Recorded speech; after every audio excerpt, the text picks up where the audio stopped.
hello everyone. Welcome to Fall 1 Data Population Live Training with CSIS supporting CALPADs. The focus of this training is to provide guidance for the data submission needed to complete Fall 1.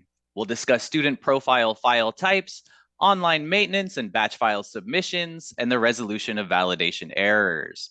Today's training will have a particular emphasis on batch file submission, and we'll provide a demonstration of the batch file submission process in the second half of the training today.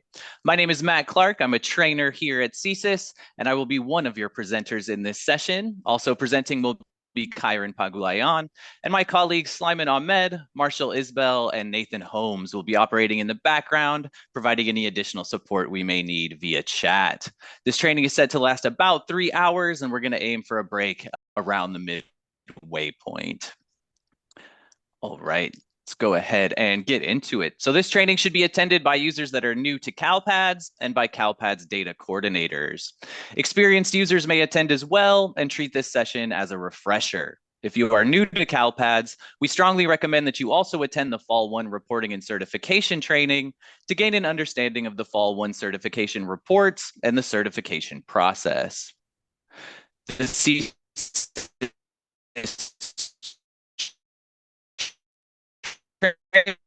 training sequence is designed to provide segmented organization to our training. Rather than lengthy presentations, we hope to provide short and concise trainings with less content, but more relevant information and instruction. This slide shows the CALPADS training sequence or course catalog. On the left, we have the orientation and basics, which should be attended prior to today's session. Fall 1 data population is one of our submission-specific data population sessions. These sessions are the prerequisite for the remaining reporting and certification and advanced courses. Our skill building courses are currently being developed and should be attended in order to develop targeted CALPADS competencies and skills. These are the objectives for today's training. By the end of this session, participants should be able to identify the different file types expected to be reported in Fall 1, and this uses the manage and maintain data competency in the CSIS CALPADS competency model. Next, determine which student information system fields map to CALPADS file specifications, and this uses the CALPADS literacy competency.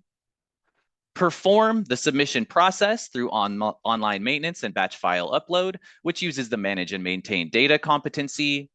And resolve submission errors and reporting roadblocks through scenario discussions, which involves the critical thinking competency. As we can see on the slide, manage and maintain data is the CALPADS competency which Fall 1 data population training will help to develop most in users who attend. Here is the agenda for today's training. We'll begin with an overview of Fall 1 data population or the student profile record submission. We'll then cover SSID matching and error correction and demonstrate how to perform the batch file submission, identifying key fields from data population scenarios. Finally, we'll conclude the training with a wrap-up of key points, preview of future training, and provide resources as needed. Today's training will have a particular emphasis again on the batch file submission, and we'll provide a live demonstration of the batch file submission process.